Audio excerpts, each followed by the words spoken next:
Hi ಎಲ್ರಿಗೂ ನಮಸ್ಕಾರ. ಇವತ್ತಿನ ದಿನ ನಾವು ಗರ್ಭ ಸಂಸ್ಕಾರ ಪುಸ್ತಕದ ಅಧ್ಯಾಯ 13 ನೋಡೋಣ. ಅಧ್ಯಾಯ 13 ಪೂರ್ಣತೆಯ ಭಾವನೆ, ಕೃಪೆಯ ಮಳೆಯಲ್ಲಿ ನೆನೆಯಿರಿ. ಈ ಹಿಂದಿನ ವಿಡಿಯೋಗಳನ್ನು ಯಾರು ನೋಡಿಲ್ಲ ಆ ವಿಡಿಯೋವನ್ನು ನೋಡಿ, ಈ ವಿಡಿಯೋವನ್ನು ನೋಡಿ. ಹಾಗಂದರೆ ನಿಮಗೆ ಗರ್ಭ ಸಂಸ್ಕಾರದ ಬಗ್ಗೆ ಒಂದು ಸಂಪೂರ್ಣವಾದ ತಿಳುವಳಿಕೆ ಬರುತ್ತೆ. ಬನ್ನಿ ಈಗ ಅಧ್ಯಾಯ 13 ಶುರು ಮಾಡೋಣ. ಅಧ್ಯಾಯ 13 ಪೂರ್ಣತೆಯ ಭಾವನೆ, ಕೃಪೆಯ ಮಳೆಯಲ್ಲಿ ನೆನೆಯಿರಿ. ಅಂದರೆ ಯಾವಾಗಲೂ ನಾವು ಸಮೃದ್ಧಿಯ ಭಾವನೆಯನ್ನು ಹೊಂದಿರಬೇಕು. ಯಾವಾಗಲೂ ಅದಿಲ್ಲ ಇದಿಲ್ಲ ಕೊರತೆಯ ಭಾವನೆಯನ್ನು ನಾವು ಹೊಂದಿರಬಾರ್ದು. ಸಮೃದ್ಧಿಯ ಭಾವನೆ ಹೊಂದುವುದು ಸಹ ಒಂದು ಉತ್ತಮ ಸಂಸ್ಕಾರವಾಗಿದ್ದು, ಅದು ತಾಯಿಯೊಂದಿಗೆ ಗರ್ಭದಲ್ಲಿಯೇ ಮಗುವಿಗೆ ಬಂದರೆ ಅದು ತುಂಬ ಒಳ್ಳೆಯ ಜೀವನ, ಸಂತೋಷದ ಹಾದಿಯನ್ನು ನಾವು ಮಗುವಿಗೆ ಕೊಡಬಹುದು. ಈಗ ಎಕ್ಸಾಂಪಲ್ ಮೂಲಕ ಹೇಳೋದಾದರೆ, ಕೆಲವರು ಯಾವಾಗಲೂ ಒಂದು ಕೊರತೆಯ ಭಾವನೆಯನ್ನು ಹೊಂದಿರ್ತಾರೆ. ನನಗೆ ಒಳ್ಳೆಯ ಸ್ನೇಹಿತರಿಲ್ಲ, ಒಳ್ಳೆಯ ಸಂಬಂಧಗಳಿಲ್ಲ, ಒಳ್ಳೆಯ ಬಟ್ಟೆ ಇಲ್ಲ ಅಂತ ಹೇಳಿ. ಆದರೆ ನಮಗೆ ಎಲ್ಲವೂ ಇರುತ್ತೆ. ಪ್ರಕೃತಿ ಅಥವಾ ದೇವರು ಎಲ್ಲವನ್ನೂ ಕೊಡಲು ಸಿದ್ಧನಾಗಿರ್ತಾನೆ. ಆದರೆ ನಾವು ಅದಕ್ಕೆ ಅಡೆತಡೆಯ ಕೊಡೆಯನ್ನು ಹಿಡಿದಿರ್ತೀವಿ. ಹೇಗೆ ಅಂದರೆ, ಈಗ ಮೋಡ ಎಲ್ಲರಿಗೂ ಸಮನಾಗಿಯೇ ಇದೆ. ಆ ಮೋಡದಿಂದ ಬರೋ ಮಳೆಯೂ ಸಹ ಎಲ್ಲರಿಗೂ ಬರುತ್ತೆ. ಆದರೆ ಕೆಲವರು ಕೊಡೆಯನ್ನು ಹಿಡಿದು ಬಚಾವಾಗ್ತಾರೆ. ಕೆಲವರು ಮನೆಯಲ್ಲಿ ಇರ್ತಾರೆ, ಅವ್ರಿಗೆ ಮಳೆ ಸಿಗೋದಿಲ್ಲ. ಇನ್ನು ಕೆಲವರು ಇರ್ತಾರೆ, ಅವ್ರಿಗೆ ಮಳೆ ಸಿಗುತ್ತೆ. ಆದರೆ ಕೊಡೆಯನ್ನು ಹಿಡಿದವರು ಮತ್ತು ಮನೆಯಲ್ಲಿ ಇರೋರು ನಮಗೆ ಮಳೆನೇ ಬರಲಿಲ್ಲ, ಮಳೆ ನೀರಲ್ಲಿ ನಾವು ನೆನೆಲೇ ಇಲ್ಲ ಅಂದರೆ ಯಾರು ತಪ್ಪೋದು? ಅದು ನಮ್ಮದೇ ತಪ್ಪಾಗಿರುತ್ತೆ. ಅದೇ ರೀತಿಯಲ್ಲಿಯೂ ಸಹ ಪ್ರಕೃತಿ ಎಲ್ಲವನ್ನೂ ಧಾರಾಕಾರವಾಗಿ ಕೊಡೋದಕ್ಕೆ ರೆಡಿಯಾಗಿರುತ್ತೆ. ಅದನ್ನು ಪಡೆದುಕೊಳ್ಳೋದಕ್ಕೆ ನಮಗೆ ಮನಸ್ಥಿತಿ ಇರಬೇಕು ಅಷ್ಟೇ.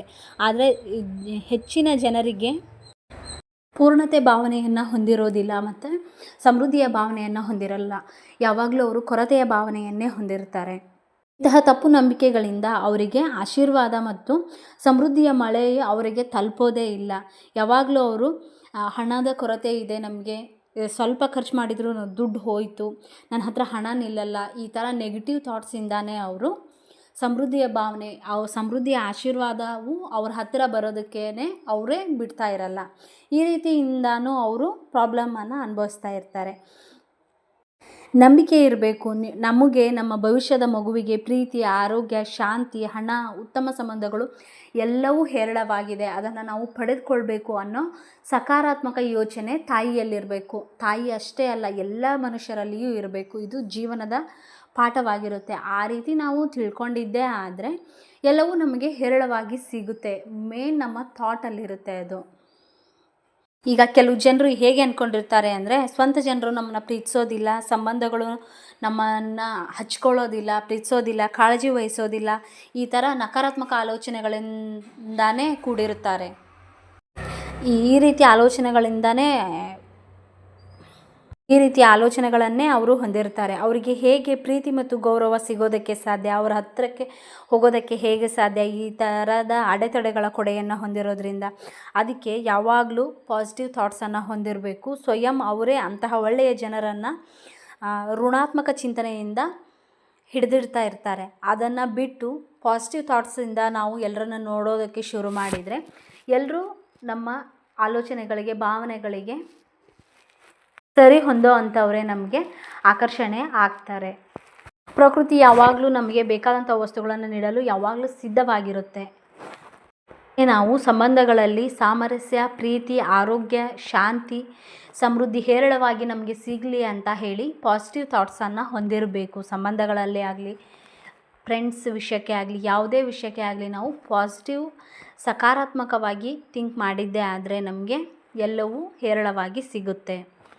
ಇನ್ನೂ ಒಂದು ಕತೆ ಹೇಳಬೇಕು ಅಂದರೆ, ಒಬ್ಬ ಮಹಿಳೆ ಮದುವೆ ಆಗಿರ್ತಾಳೆ, ಅವಳಿಗೆ ಮಗು ಬೇಕಾಗಿರುತ್ತೆ.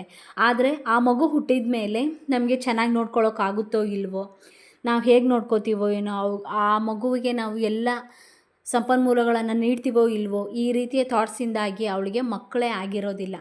ಆದರೆ ವೈದ್ಯರ ಸಲಹೆಯನ್ನು ತೆಗೆದುಕೊಳ್ತಾರೆ. ವೈದ್ಯರು ಸಹ ಆಶ್ಚರ್ಯಚಕಿತರಾಗ್ತಾರೆ ಟ್ರೀಟ್ಮೆಂಟ್ ಕೊಟ್ಟ ಮೇಲೆ.